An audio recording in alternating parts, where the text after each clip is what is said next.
నమస్తే అన్న. ఈ మధ్య సోషల్ మీడియాలో ఎక్కడ చూసినా బెట్టింగ్ యాప్ల ప్రమోషనే చేస్తున్నారు. ఫస్ట్ అసలుకి ఈ ఇన్ఫ్లుయెన్సర్స్ ఈ యాప్ల ప్రమోషన్ చేయడాన్ని ఎలా చూస్తారు? వీళ్ళు ఫస్ట్ ఏమనుకున్నారంటే ఈజీ మనీ, అంటే జనాలను ఇలా కూడా మోసం చేయొచ్చు, బయోలోకి వెళ్ళండి, నా లింక్ క్లిక్ చేయండి, నేను నాకులాగే డబ్బులు సంపాదించండి అని ఒక యావ్ పుట్టించేశారు జనాలకి. జనాలు కూడా నిజాన్ని నమ్మకుండా నీడని ఎక్కువ నమ్ముతున్నారు. నిజంగా జెన్యూన్ గా కొంతమంది కష్టపడే వాళ్ళు ఉంటారు చూడండి, వాళ్ళని నమ్మరు. వీడు ఆడెవడో ముక్కు తెలియదు, ఆడికి ఒక 1 మిలియన్ ఫాలోవర్స్ ఉంటారు, వెళ్ళి క్లిక్ చేస్తాడు. క్లిక్ చేయగానే ఇంకా పాపం ఎటు చూసి వాడు దాన్ని చూసి ఈ బాకీ తీర్చడానికి ఇంకో అప్పు, అది చూడడానికి ఇంకో చిన్న చిన్న, అంటే అక్కడ మీరు ఇన్స్టాగ్రామ్ లో చూస్తే నాగార్జున గారు లేకపోతే ఎవరెవరో హీరో ఫోటోలు పెట్టి ఆ యాప్ క్లిక్ చేయమంటాడు. క్లిక్ చేయగానే వాళ్ళకి తెలియని విషయం ఏంటంటే వాడు ఓటీపీ అడుగుతాడు, ఓటీపీ కొట్టగానే సివిల్ పడిపోద్ది, అది ఆడికి తెలియదు. సివిల్ పడగానే ఆఫర్ ఇస్తాడు 650 కడితే మీకు ఇది అప్రూవల్ అయిపోద్ది అని చెప్పి అలా డబ్బులు లాస్ అయిపోయిన వాళ్ళు. కానీ ఇలా బయోలో లింకులు పెట్టుకుని జనాలు మోసం అయిపోయి ఆత్మహత్యలు చేసుకున్న వాళ్ళు కానీ చాలా మంది ఉన్నారు. సో ఇప్పుడు నేను చెప్పేది ఏంటంటే, ఎవరో అంటే నాని, అంటే మన లోకల్ బై నాని, తర్వాత బన్నీ యాదవ్ ఎవరో సంథింగ్ ఎప్పుడో కేసు ఫైల్ అయింది. సో ఇలాంటి వాళ్ళని పట్టుకోవడం కాదండి, చాలా మంది ఉన్నారు.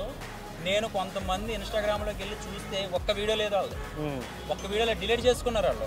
కానీ నేను ఒకటే చెప్తున్నాను, ఇక్కడ ఈ నష్టపోయిన వాళ్ళు ఎవరైతే ఉన్నారో వాళ్ళందరూ కూడా మెసేజ్లు పెట్టాలి.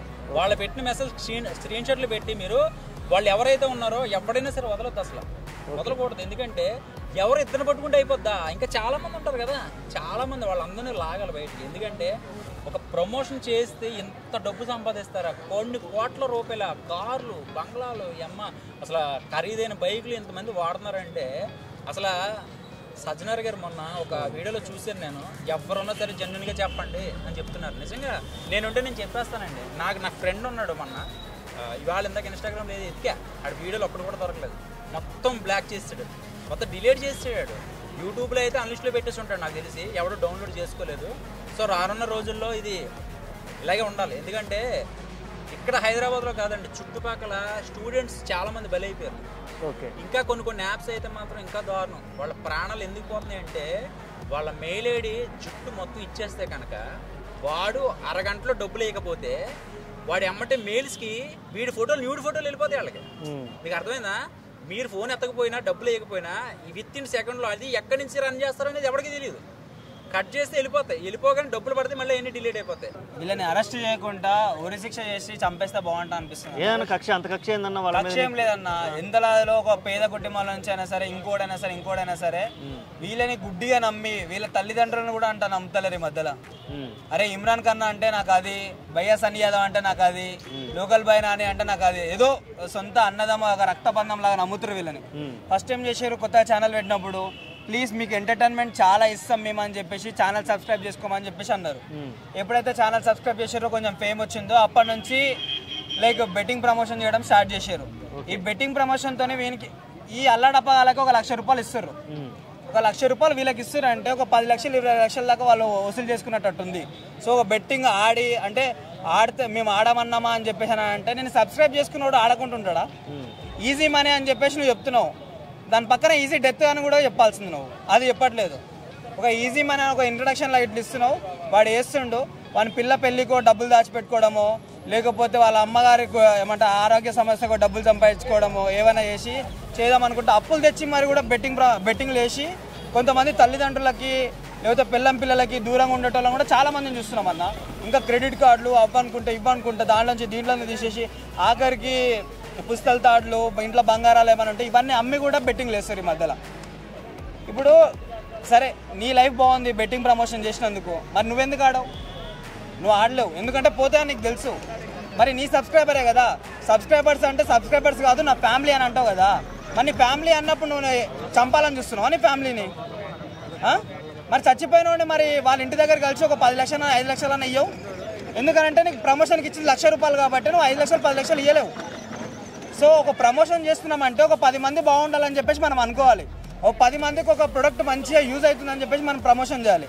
అంతేగాని నీకు ఒక్కరికే యూజ్ ఉందని అంటే వానికి బొక్కుందని కూడా ఆలోచించాలి మనం. సో ఏ విధంగా చూసుకున్నా సరే బెట్టింగ్ ప్రమోషన్ చేయొద్దన్న. ఎందుకనంటే చాలామంది చాలా విధాలుగా లైక్ చనిపోతున్నారు.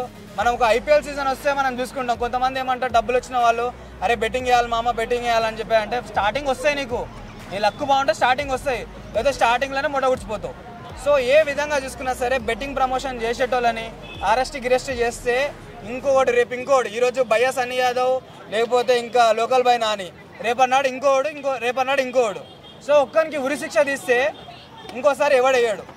సో ఇప్పుడు ఇప్పుడు అంటే మనం లోకల్ బాయ్ నానిని సో ఏ విధంగా చూసుకున్నా సరే నువ్వు అరెస్ట్ చేసినందుకు నీ పెళ్ళం నీ కూతురు అంతగానో బాధపడుతురు.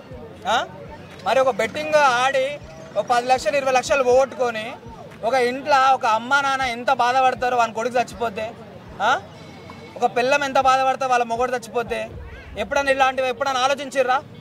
బెట్టింగ్ యాప్లు ఎవరైతే చేస్తున్నారో ఇప్పుడు మనం రెగ్యులర్గా చూస్తున్నాం. ఇప్పుడు భయ్యా సన్నీ యాదవ్ కానీ, తర్వాత లోకల్ బాయ్ నాని కానీ, తర్వాత ఇంకా ఎవరైనా సరే ఇట్లా బెట్టింగ్ యాప్స్ని ప్రమోట్ చేయడం అనేది చట్టరీత్యా నేరం అనేది గవర్నమెంట్ చెప్తుంది. సో అవి యాప్లు ప్రమోట్ చేయొద్దు అని చెప్తుంది.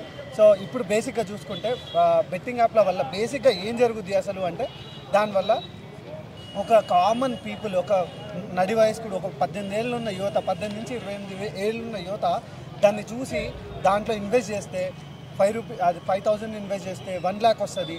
ఇట్లా చెప్పడం ద్వారా డబ్బులు ఎక్కువ సంపాదించవచ్చు, ఈజీ మనీకి అలవాటు పడుతున్నారు. సో ఇట్లాంటివన్నీ పోవాలి అండ్ ఇట్లాంటివన్నీ ఆపాలి అని చెప్పి నేను కోరుకుంటున్నాను. ఓకే, సజ్జనార్ గారు దీని మీద ఇనిషియేటివ్ తీసుకోవడం ఎలా అనిపించింది? గ్రేట్ అండి. ఒక ఐపీఎస్ ఆఫీసర్, ఒక సిటిజన్గా ఆయన బాధ్యత ఆయన తీసుకున్నాడు. ఆయన ఒక హ్యూమన్ బీయింగ్గా ఆయన పాటిస్తూ ఆయన మంచి చెప్తున్నారు. సో ఆయన నలుగురికి ఉపయోగపడే మాటలు చెప్తున్నారు. ఇన్స్పిరేషన్ అండి. సజ్జనార్ లాంటి సార్ ఉండడం వల్ల యువతకి ఎవరైతే చెడగా ఈ రాంగ్ వే ఏదైతే ఎంచుకుంటున్నారో వాళ్ళకి మంచి ఒక మాటలు చెప్తున్నారు. ఎట్ ద సేమ్ టైం గవర్నమెంట్ని కూడా అలర్ట్ చేస్తున్నారు. ఏ విషయాలలో ఎట్లా ఉండాలి ఏంది అనేది ఆయన చెప్తున్నారు అనమాట. So is a great person అండి. సో ఆయన చెప్పడం అనేది ఆయన ఇనిషియేట్ తీసుకొని లోకల్ గవర్నమెంట్ బాడీస్ కానీ లేదా ఎస్ఐస్ కానీ సిఐస్ కానీ వీళ్ళని కూడా అలర్ట్ చేయడం అనేది మంచి పరిణామం. ఈ బెట్టింగ్ యాప్లని నాన్వేషణ ఛానల్ ద్వారా ప్రపంచయాత్రికుడు అన్వేషణ ఎక్స్పోజ్ చేయడం ఎలా అనిపిస్తుంది? నాన్వేషణ కంటే ముందు కూడా చాలామంది చేసినారు, నాన్వేషణ కూడా చేసినారు. ఆయన ఛానల్లో మీరు చూస్తే గత 4 నెలల నుంచి ఇదే టాపిక్ మీద వరుసగా వీడియోలు చేయడం జరిగింది. ఇదే టాపిక్ మీద ఆయన అనర్గళంగా మాట్లాడడం జరిగింది. దానివల్ల ఆయన ట్రోలింగ్కి కూడా గురవడం జరిగింది. భయ్యా సన్నీ యాదవ్ అయితే ఇంత వల్గర్ కామెంట్ చేసిండో మనం అందరం చూసినాం. సో ఆయన ఈ టాపిక్ మీద ఆయనకు ఎంతైతే అవగాహన ఉందో, ఆయన వాళ్ళ నాన్న ఇన్సిడెంట్ కూడా చెప్పినాడు మనకి నిన్న వీడియోలో చూస్తే. రీసెంట్ వీడియోలో వాళ్ళ నాన్న ఒకసారి ఒక 20,000 రూపాయలని జూదంలో పెట్టి ఇన్వెస్ట్ చేయడం వల్ల వాళ్ళ టోటల్ ఫ్యామిలీ 20 సంవత్సరాలు ఎంత సఫర్ అయింది, వాళ్ళు ఎన్ని కన్నీళ్ళు కార్చినారు. వాళ్ళ బాధ వర్ణనాతీతం అండి. అది ఫేస్ చేసిన వాళ్ళకి మాత్రమే తెలుస్తుంది. అట్లాంటి ప్రతి ఇంట్లో ప్రతి కన్న తల్లిదండ్రులు వాళ్ళ పిల్లల్ని చాలా జాగ్రత్తగా పెంచుకుంటారు. అట్లాంటి థింగ్స్ జరుగుతున్నప్పుడు ఆయన స్పెషల్ ఆయన ఇంట్లో మూమెంట్ చెప్పినారు. సో అట్లనే ప్రతి ఇంట్లో ఏదో ఒకటి జరుగుతున్నాయి కాబట్టి ఆయన అవేర్నెస్ కోసం జనాలకు మంచి చెప్పడం జరిగింది. కాబట్టి దాన్ని తప్పుపట్టాల్సిన అవసరం లేదు. He is a good person. So ఆయన ఎప్పుడైనా సరే ఆయన ఛానల్ మనం చూస్తే ఆయన వాటిని ప్రమోట్ చేయడు. ఆయనకి ఎంత డబ్బులు వచ్చినా కూడా నేను ప్రమోట్ చేయను అని చెప్పి బల్లగుద్ది చెప్పినాడు. సో ఆయన చేయడు, చేసేటోళ్ళని మాత్రం ఊరుకోడు అనేది నాకు అనిపించిన విషయం. ఫైనల్గా యువతగా ఏం చెప్పాలనుకుంటున్నాం? మోసపోవడం తప్ప, మోసం చేసేవాళ్ళ తప్ప అసలు ఏమనుకుంటున్నాం? ఎవరైతే ఈ కంటెంట్ ఛానల్స్ ఉన్నాయో యూత్ని టార్గెట్ చేసుకొని బేసిక్గా ఈజీ మనీ సంపాదించవచ్చు. ఫోన్ ఓపెన్ చేసా 5 రూపాయలు 5,000 ఆర్ ఎనీథింగ్ ఇన్వెస్ట్ చేసా, చూడండి 2 లక్షలు వచ్చింది, నేను కెమెరా కొన్నాను, ఇట్లాంటి మాటలు చెప్తే నమ్మి మోసపోకండి. ఇది మీ లైఫ్, మీరు తీసుకునే డెసిషన్స్ని బట్టే మీ కెరీర్ ఉంటుంది. సో రైట్ రాంగ్ అనేది మీరు తీసుకునే స్టెప్ని బట్టి ఉంటుంది. సో మీకు ఒకవేళ డౌట్ ఉంటే ఆ సర్టెన్ థింగ్స్లో మీ మమ్మీ డాడీ ఉంటారు ఆర్ ప్రొఫెషనల్ పీపుల్ ఉంటారు, వాళ్ళ అడిగి ఆ తర్వాత చేయాలా వద్దా అనేది డిసైడ్ అవ్వండి.